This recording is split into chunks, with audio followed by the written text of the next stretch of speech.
Hey, Andre, it's that time of year for bold predictions. Yeah, 2024 is coming to a close, and 2025 is just like a centimeter away. So we thought it'd be a great time to ask some of our automotive buddies to make predictions of what's going to happen next year in the automotive world. So in this fun podcast / video, we're going to ask our man Nathan to make some bold predictions, Moto Man, Tommy? Alex Dykes from the Auto Buyer's Guide, and of course you and me. So let's start with you, and we'll finish with me. So do you have any bold predictions, Andre, for 2025? Wow, Roman, this is going to be a difficult thing for me because, looking into the future is hard anytime, right? But now we're talking about turmoil in the industry, I would say. Yeah, I mean, this is probably the most bloody time in the automotive world I have Which could seen be the funnest time. in the last 15 years. Depending on who you are. If you're a fighter, if you're kind of the alpha dog, it could be really fun. I mean, Nissan has said that they've got maybe a year of life left. Stellantis just fired their CEO. Yes. Yeah. Ram has a new CEO, which is an old CEO. Yes.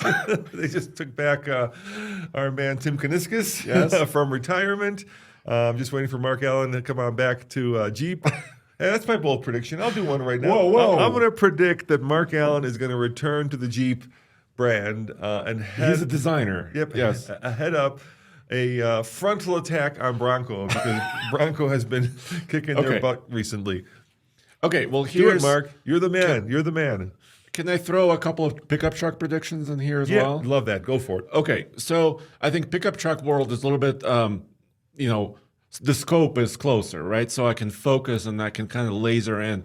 And I think GM has done really good so far with their strategy. They have V8 engines. It seems to be resonating.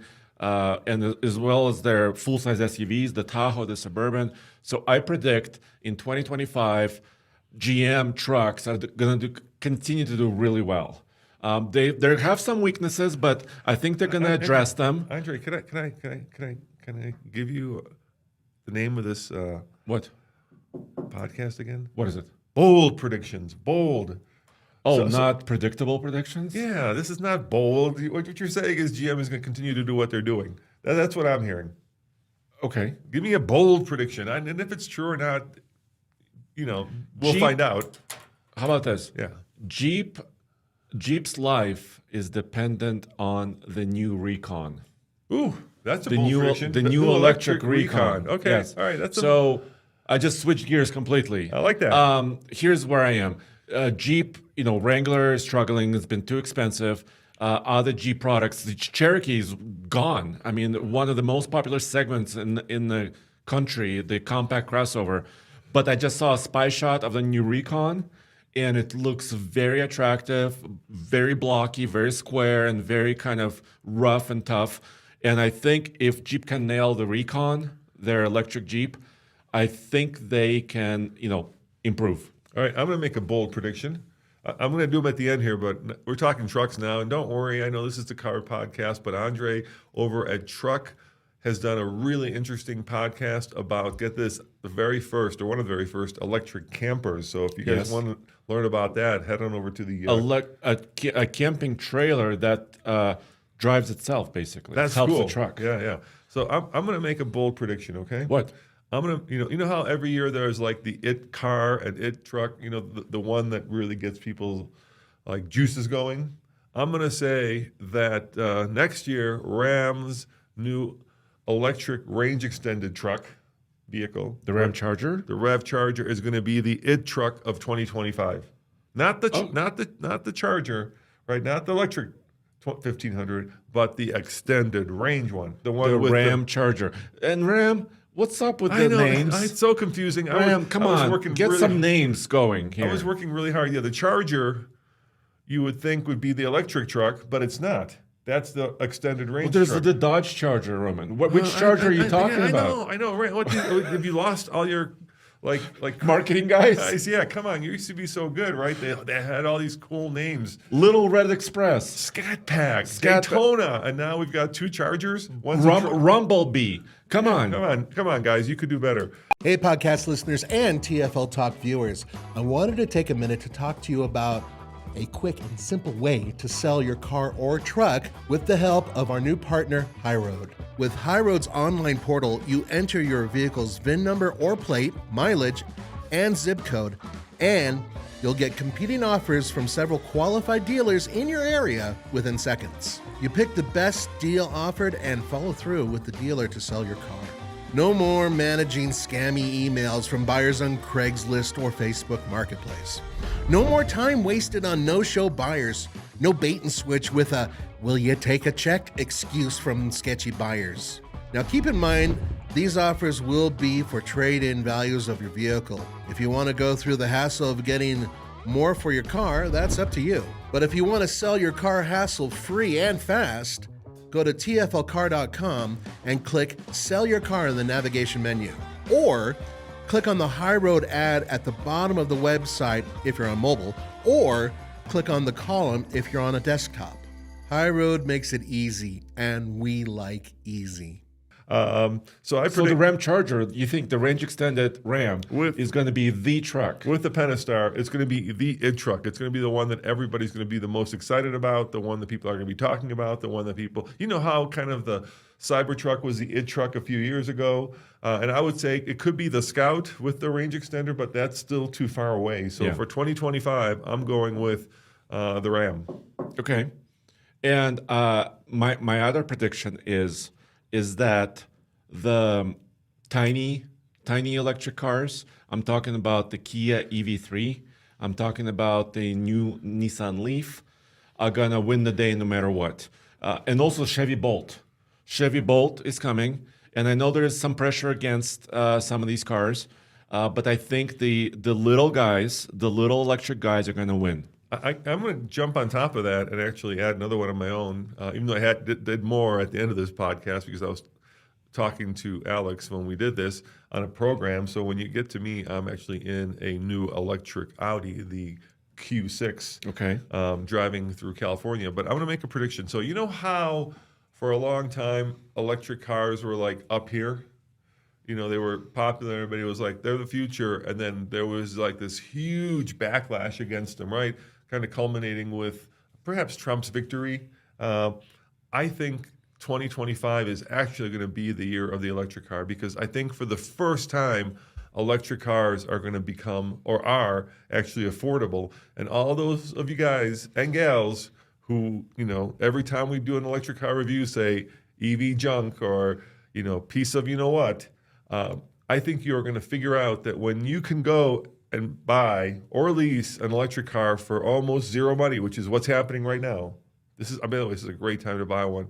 That maybe your head will win out over your heart, and you'll find out that maybe an electric car isn't as bad as you think it is, especially when it is a tenth of the price of the internal combustion engine. And I think that, along with a lot more like Tesla's coming on the used car market, and these insane electric car leases right now is actually going to get people who wouldn't normally to maybe take a look at electric cars, and maybe they'll figure out that it's nice having your house as a gas station, Andre.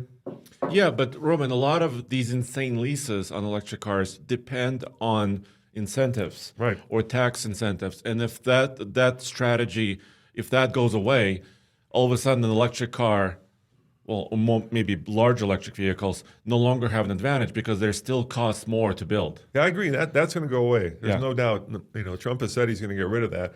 But at the same time, because of this wave of EV car hate, it has pushed. I believe the last IC cars study said that electric cars had dropped anywhere from 18 to 25% in value, and that is just going to push all of these electric cars into the general marketplace at a much lower price point than their internal combustion engine's equivalent. So, you know, this is where the tire hits the road. If you hate electric cars and you end up going to a dealership, this is a good experiment. I love your little TFL studios.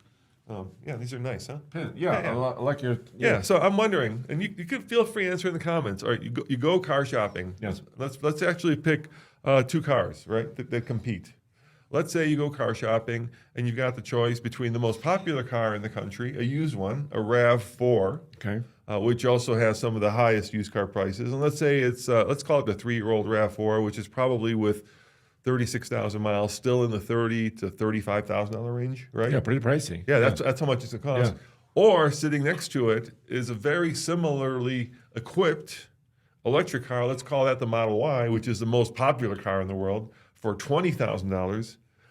Are you going to actually put your politics ahead of your wallet? Are you going to say, no, I will pay $13,000, $14,000, $15,000 more for the used RAV4 instead of a car that is right next to it that costs, let's say, $20,000?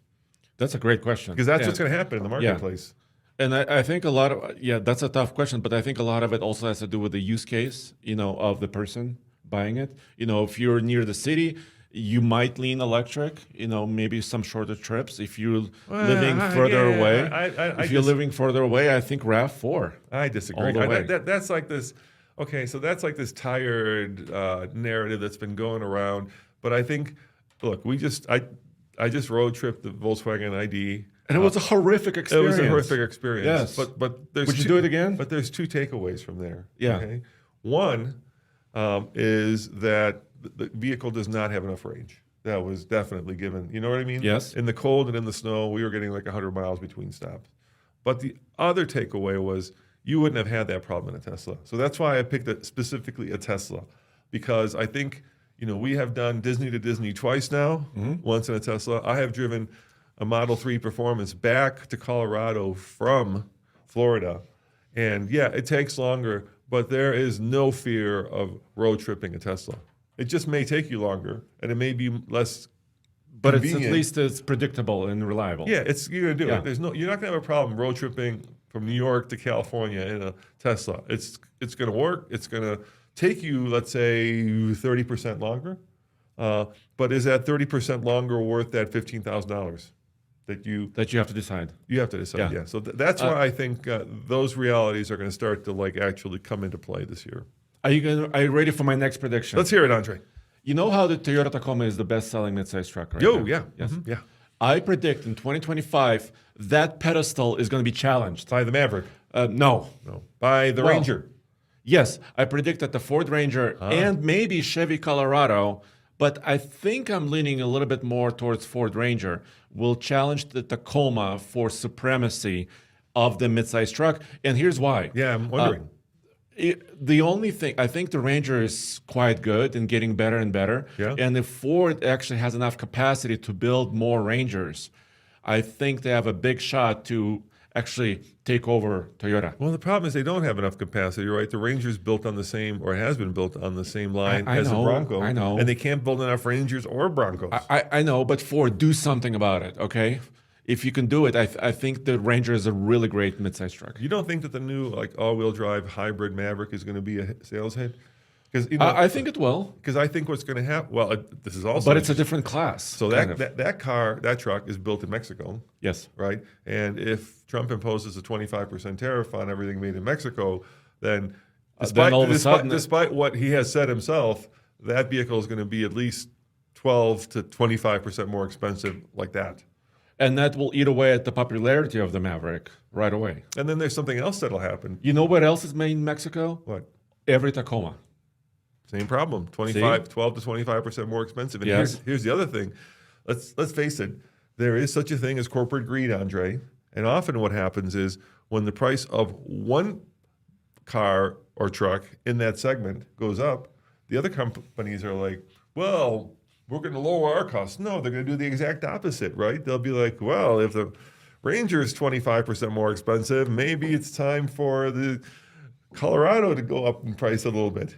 Because that's just the way that the world works, unfortunately. So I would highly recommend to all of you out there, if you're thinking about buying a new car, do it now. I mean, do it. Seriously, do it now. This month. Yeah, do it before the end of the month. Because incentives, always in December, the incentives are the highest. And that's for cars and trucks from all the manufacturers. And everybody is kind of on shaky ground. They don't know what's going to happen when the new administration takes office. So I think it's a I think it's a wise and sensible guess that prices of both used and new cars are not going to go down. All right. Any more predictions? My bold prediction is that we will never see, ever, a plug-in hybrid Gladiator Jeep. Oh, you know how we've been waiting? A 4xe. You think it's ever going to hit? We've been waiting for it. Why not? They said it's coming, and I think it's just it's against nature. The winds. I think the winds of the industry. It's unnatural to have a plug-in hybrid truck. If God had meant it to be a plug-in hybrid, he wouldn't have given it one fuel filling location. He would have given them two. Exactly. Well, no. Here's the thing, dude. The Gladiator is already struggling, right? So in sales.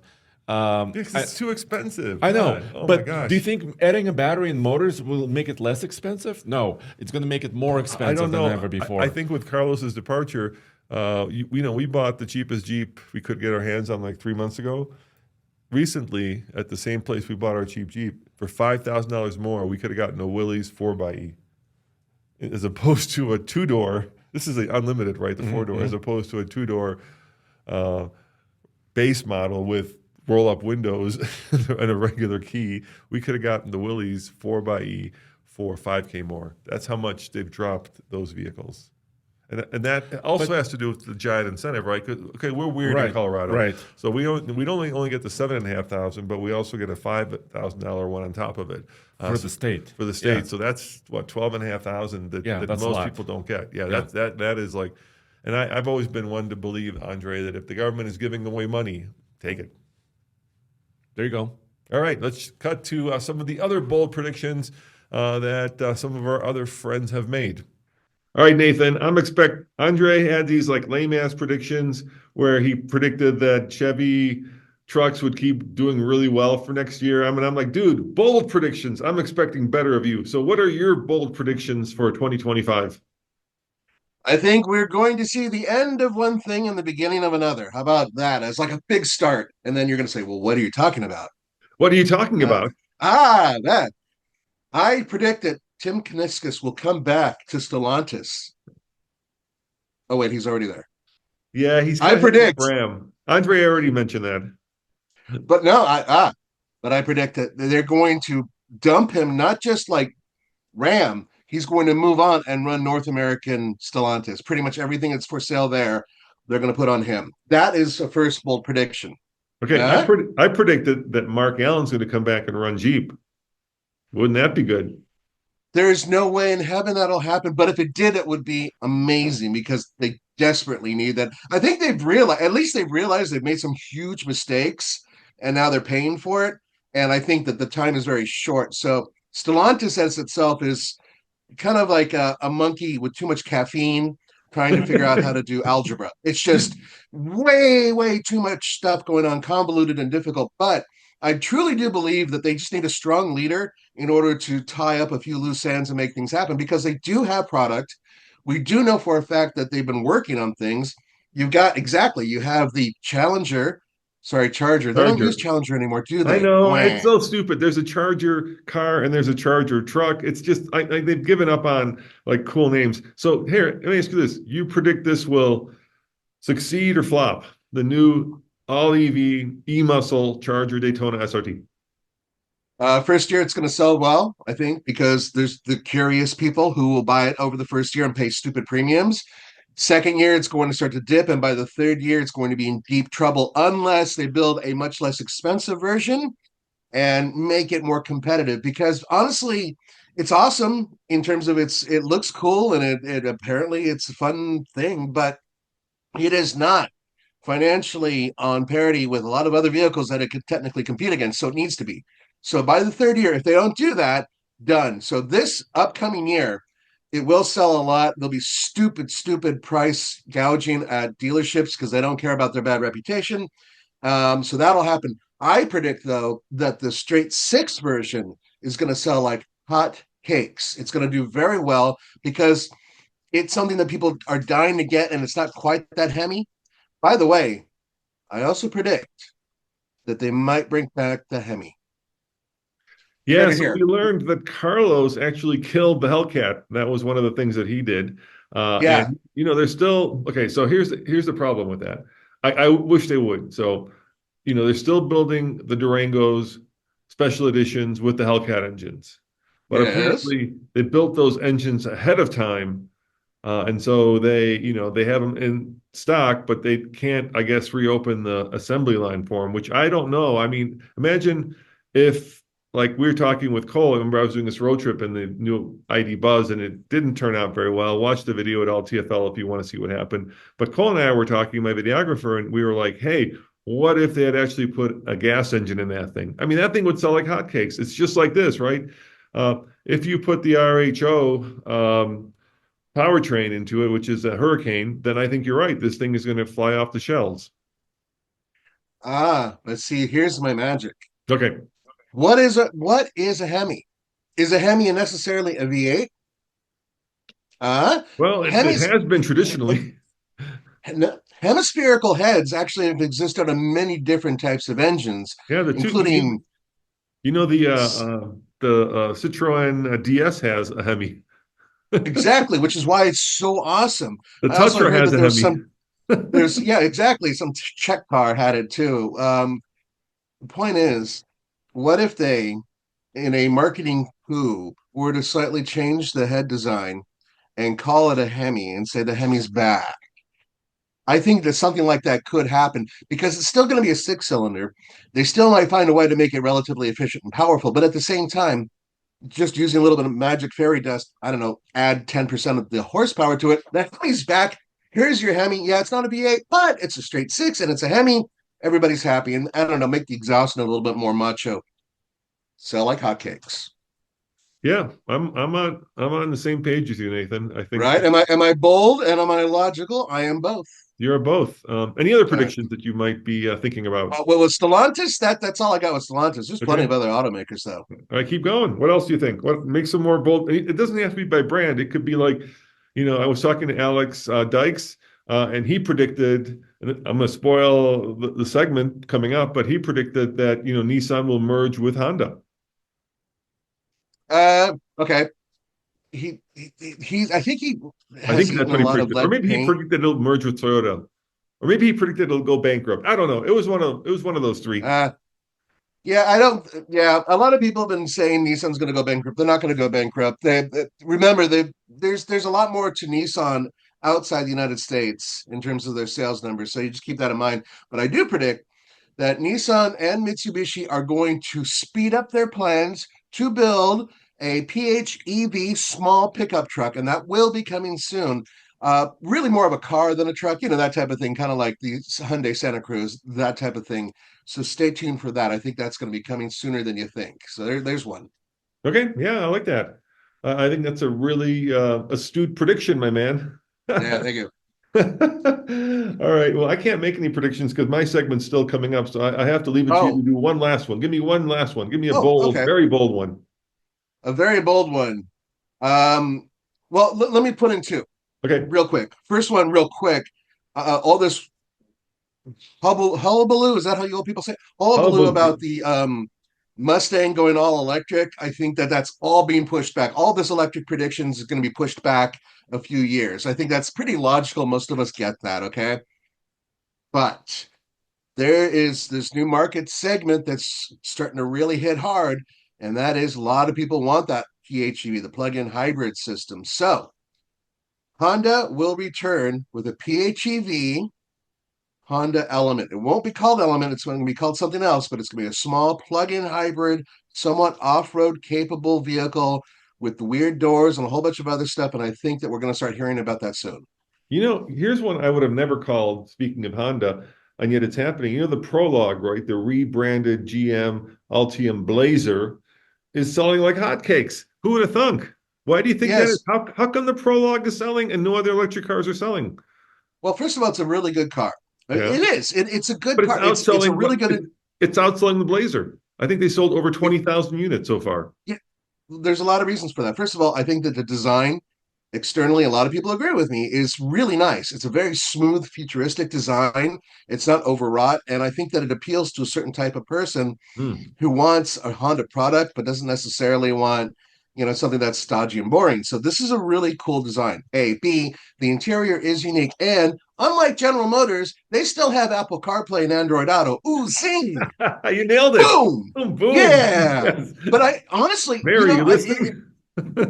but think about it. How many people buy electric vehicles because, oh, that's a passionate thing? Not many. I think a lot of people buy electric vehicles based on the fact that they have all the gadgets and gizmos and goodies that they want. And honestly, when you have something that is as intuitive and as simple as Apple CarPlay and Android Auto that simply work with your car, having to go to this bespoke standard system, I was going to say a bad word, but I didn't, no bueno. And I think that that's exactly why, on top of the design and some of the other things and incentives, that Honda has managed to absolutely demolish General Motors when it comes to sales and leases. All right, so I'll do one bold prediction, okay? Yeah. I think electric cars have been marketed, think Tesla, think Rivian, think Lucid, right? To like tech bra, right? Those guys, right? The young, the hip, the crypto friendly. And I think what Yes. Honda stumbled onto was that electric cars probably are better marketed to and happily bought by, let's call it your parents and my parents. Because look, those people value frugality, right?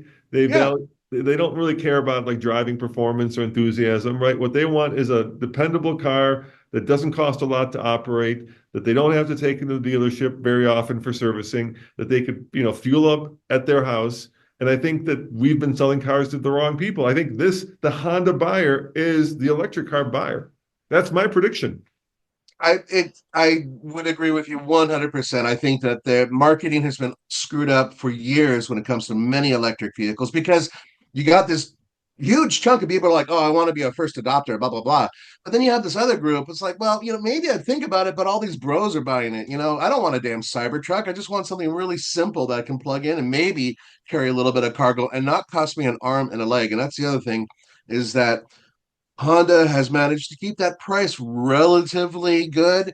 And here in California, which is where they sell a majority of them, obviously there are some incentives and whatnot. But bottom line is that Honda has been doing quite a good job. And I do predict, by the way, that the new Passport, which we've reviewed the heck out of, is going to be one of their best sellers by this time next year. The buzz is huge, and it's a good vehicle.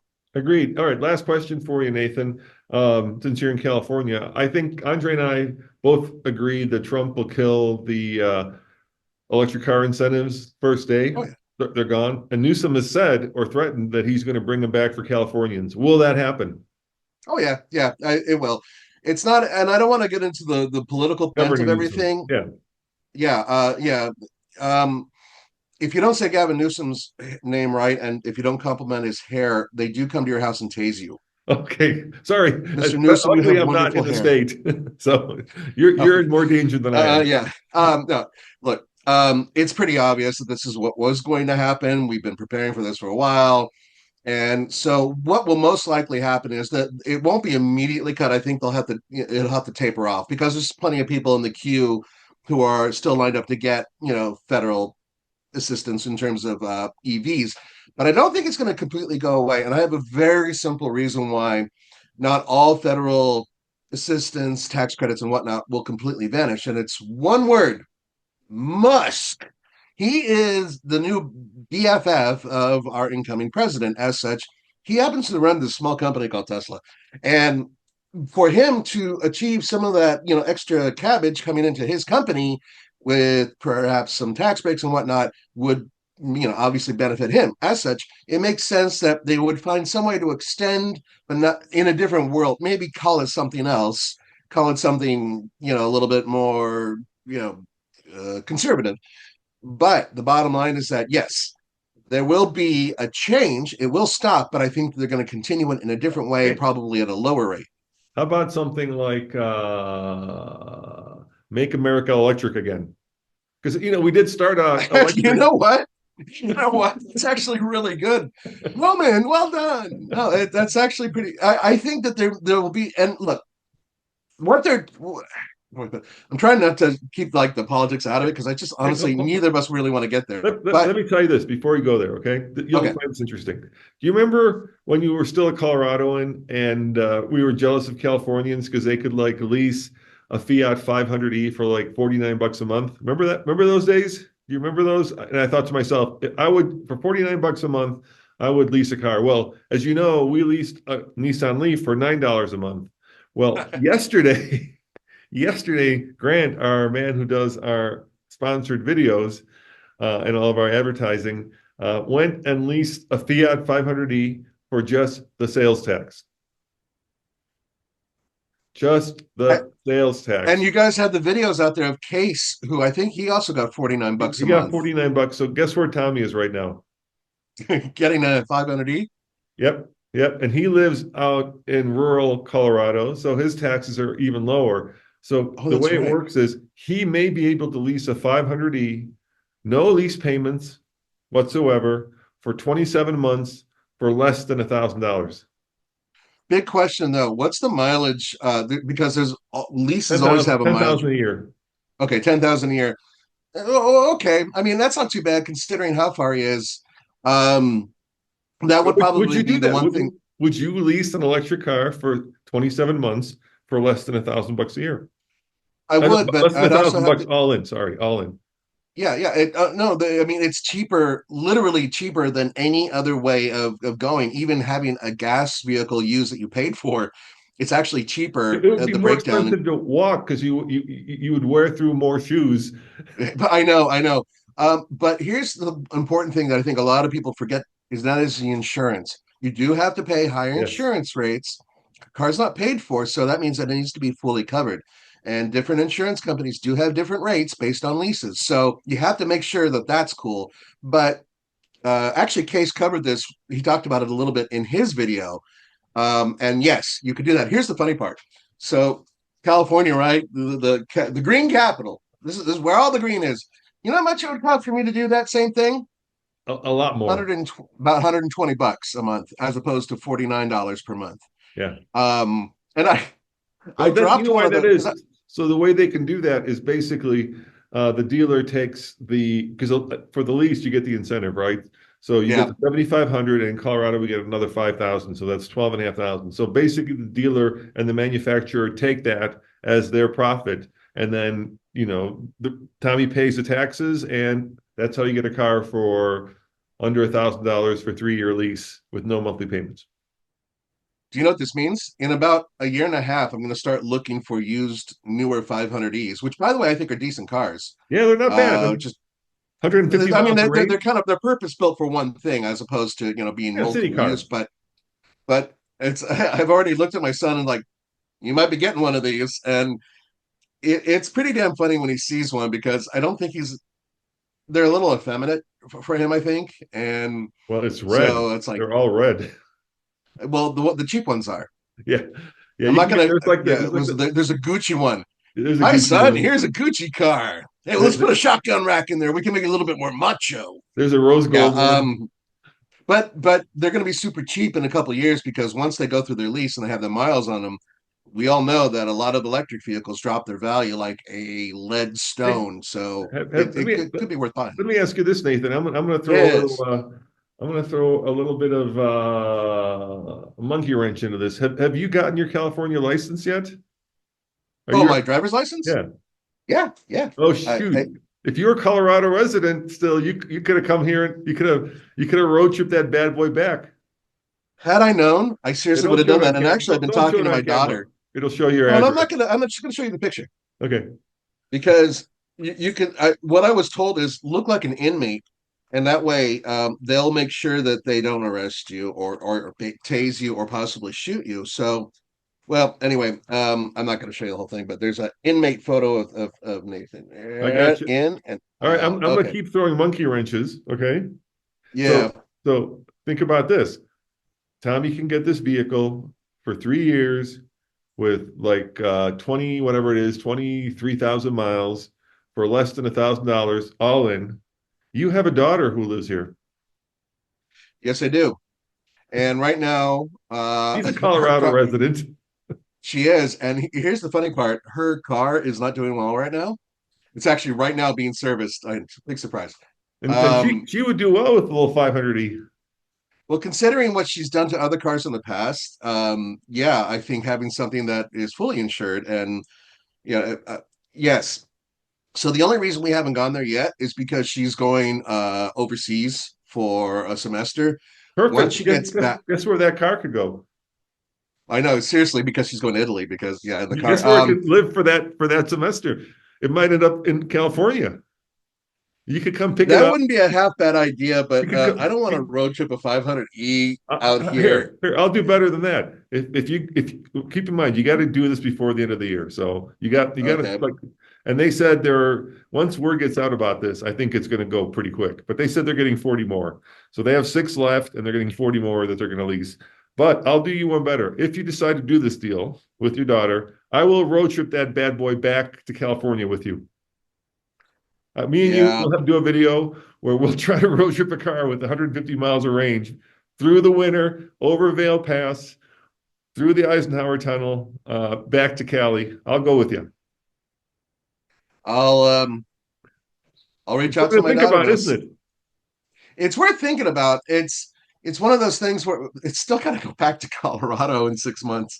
But yeah, it could be interesting. Let's talk about that a little bit later. I'll talk to my Yeah, kid and I see what she gave you a thinks. little food for thought. All right. Well, thank you, Nathan, for your bold predictions. We're going to move on to our friend, Moto Man, who's coming up next. And let's see what he has to say. All right, see you guys. So we're here with my favorite YouTuber. Seems like a bad term now these days. Wow. I thought that was the cool thing now. Everybody wants to be a YouTuber. I'm going to say my favorite automotive journalist, person in the industry, Moto Man. And Moto Man has got an incredible YouTube channel. How long have you been doing this? God, 15 years. 15 years. Yeah.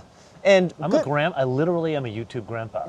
I have given birth to generations of YouTubers. when I first met Moto Man, I think I was probably 12. No problem. You were 12. You weren't even in high school. So Uncle Nathan and I sent him off. He did this cruise. It wasn't a cruise. He did a semester at sea. Yes. And I don't know if you're aware of this, but we paid the staff on the ship to make sure you talked to girls. That didn't work very well. It didn't work very well. No, it didn't. But maybe we should get our money back. That ship was 75% women. What? 75% women. And believe it or not, I still saw zero action. That's how terrible I was back Thank then. God he is married. At least he landed the plane. Took him a while. What am I saying? I'm not even married. This guy's married, and he's Brutal. like half my age. So here's the deal. Yeah. Nathan came up with this concept and said, I want you guys to come up with some bold predictions for 2025. And we're going to get his take as well. I have no idea what they are. But So apparently... Nathan has a bold prediction? Apparently. Whatever it is, it's wrong. Out of the gate. That's my bold prediction. Okay, we're done. We can leave. All right, we're good. Let's go to dinner. No, so yeah, it was actually an email we got sent, which was like, this guy was watching an NFL sports show, and it was like, bold prediction 2025, and Nathan was like, I bet we can do something for the automotive industry. So what's your bold prediction?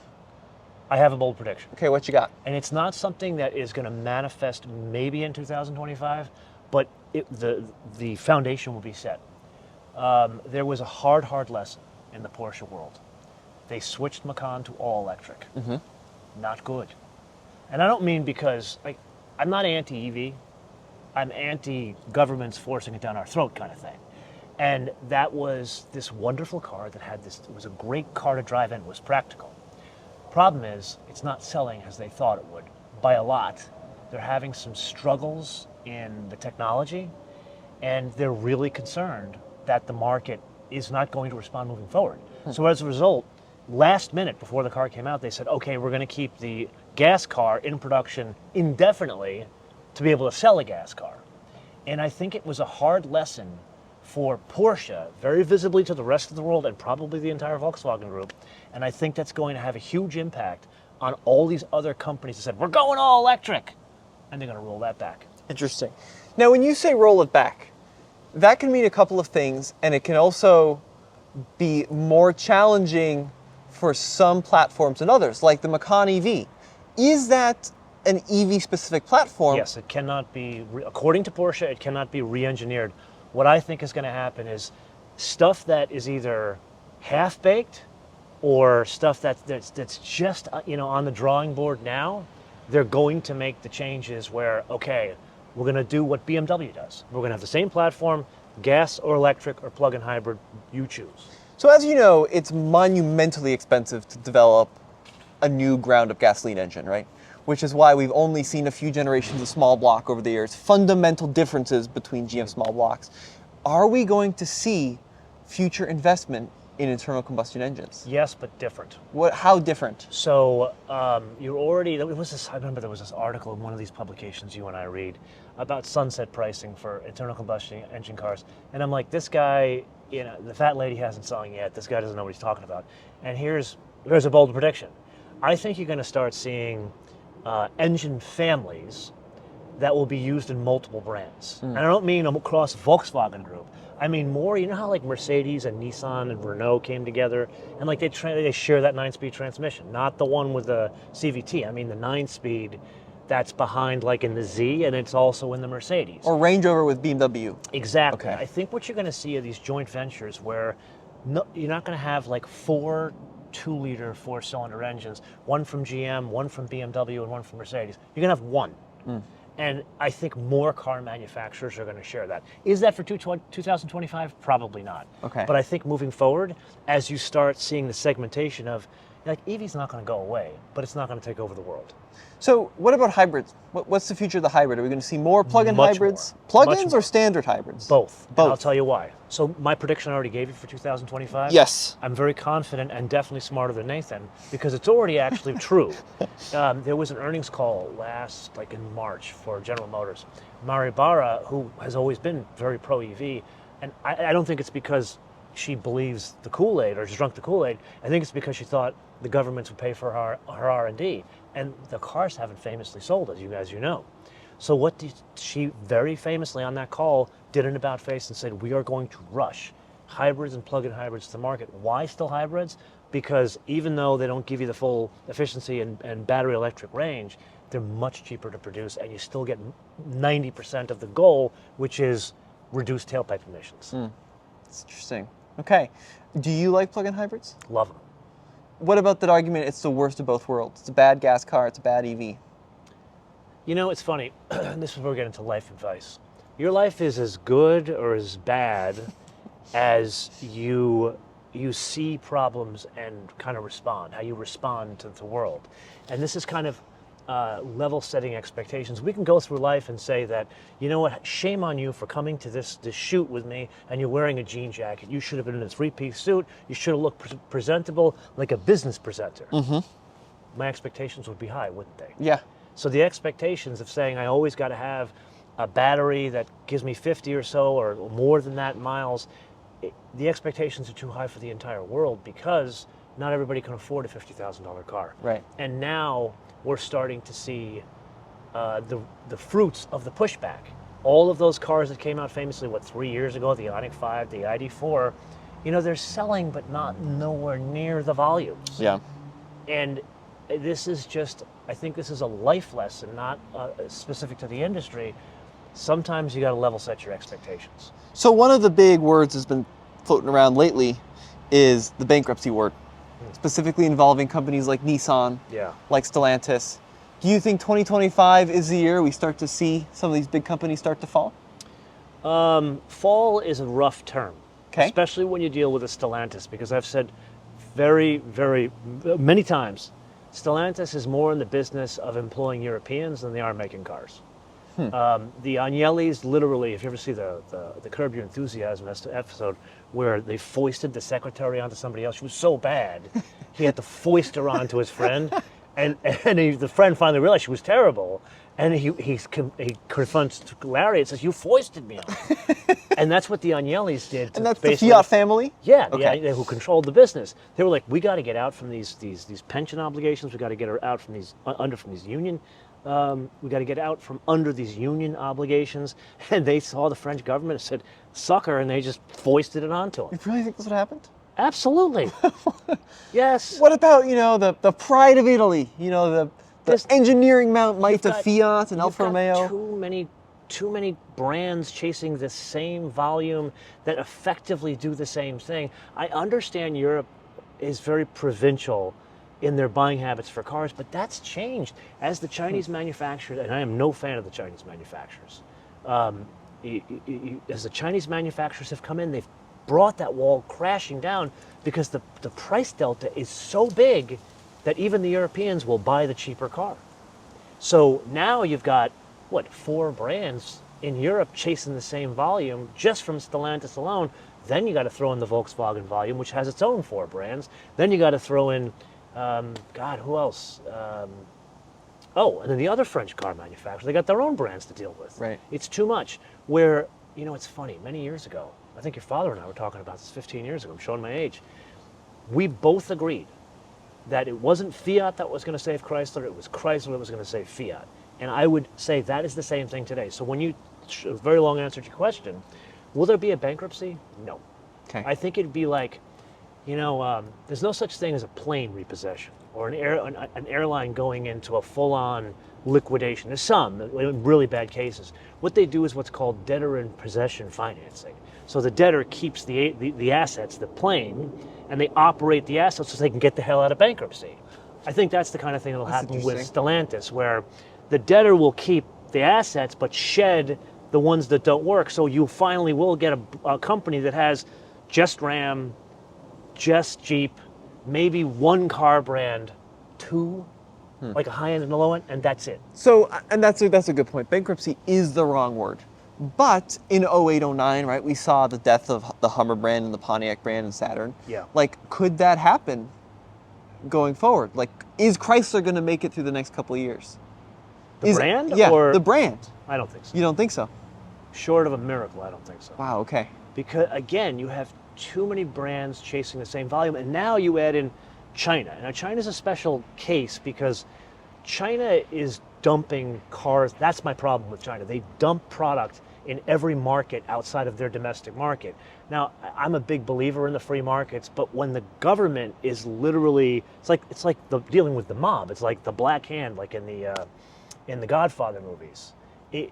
You can't compete when a government is funding your development. A government is funding your cars, and you're dumping the cars that a $30,000 SUV, and you're dumping it for 20. Look at what happened to the steel industry in the U.S. The Japanese dumped steel into the U.S. Now the U.S. steel industry, it's bankrupt. Actually, U.S. Steel, the company U.S. Steel, is bankrupt now. And it's now on the auction block, wants to be sold to Japan, and both administrations want to block it. That's interesting. Yeah. What about Nissan? What's happening with Nissan next year? What's happening with Nissan? I got to tell you, I just got out of a Nismo Z. I think it should be the base Z. It's actually good when it's a Nismo Z, but it's painfully too expensive. But I think it's like the canary in the coal mine for Nissan, because Nissan can make a good car. Sure. They're reliable. I think Alfonso has done an amazing job with the design.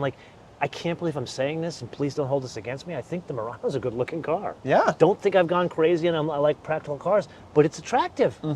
Armada looks good too now? Armada looks, but I've always liked that Patrol Armada. Yeah. But it's not just those. Even the Rogue. What did that come out in 21? A Rogue is literally, it's a Me Too car. I got a Nissan Rogue. Yeah, me too. Yeah. And the Rogue is a decent-looking car. The interior is screwed together nicely. I think they just need to focus where they want to go, who they want to be, and like Chrysler, they've got to par down the product lines. I think they need a little bit more efficiencies between the French brands and the French brand, I should say, and the Japanese one, because there's some stuff that they can bring over from their French brand that would work well here. You think so? I think so. Yeah, Interesting. I think so. Well, Moto Man, thanks for talking to me. A pleasure. We'll see how your opinion matches Nathan's. And Nathan's always wrong. Nathan's always and by wrong. the way, your father was wrong too. Okay, he was wrong as Yeah, well. You yeah. heard it here first. The only people. person that wasn't wrong was Andre. Alex, Tommy asked us to give us some bold predictions. Bold predictions. What's your bold prediction? My bold prediction is that Nissan's going to get acquired. My question is by who? Is it going to be Honda or is it going to be Stellantis? I was going to say that Stellantis is not going to, I would say neither. I'm going to go with Toyota. Toyota, wow. Because Toyota's got deep pockets. They're competing. They do. They're competing with Nissan, But they've already got their fingers in Subaru and Mazda. So why not Toyota? Well, okay. I mean, why not Nissan? Okay. Yeah. They could become the Japanese car company. Yep. All right, my bold prediction, this isn't so bold, but I think it's absolutely true. I think the plug-in hybrid will be the it car for at least the next 2 years. I could see that. Not the hybrid. Yeah, the plug-in hybrid. plug-in hybrid, I could right? see that. I could see that. I'm going to go with EV tax credits probably going to die in 2025 and be replaced by some sort of strong tariff that will have the same effect, but without the tax credit label. So we're here in California driving the new Q6 e-tron. And will California, in fact, take up where the federal government left off? Because Newsom has said that he will reinstate the tax credit in California, but does California even have enough money for that in their woeful budget? Yeah, the sexy 60, right? The 6 e-tron, the sexy 60. No, Yes. no, is that? I don't know if You the live state. there, dude. Tell me, do you have enough money to do that kind of stuff? California does have a lot of money in reserves. Yeah. You know, I don't know how they're going to jiggle the budget around. California always seems to come out on top with the budget eventually. You know, is that the right economic policy? I don't know. It's probably going to be definitely skewed towards lower income earners, which I think is policy-wise the right way to do that. But I don't know. All right, I'll make you two more bold predictions. I will predict that the truck will continue to be the new family truckster in America. That, you know, for a long time, of course, we've went from sedans to crossovers. But now with Texas leading the way, the truck is going to become the new SUV or crossover.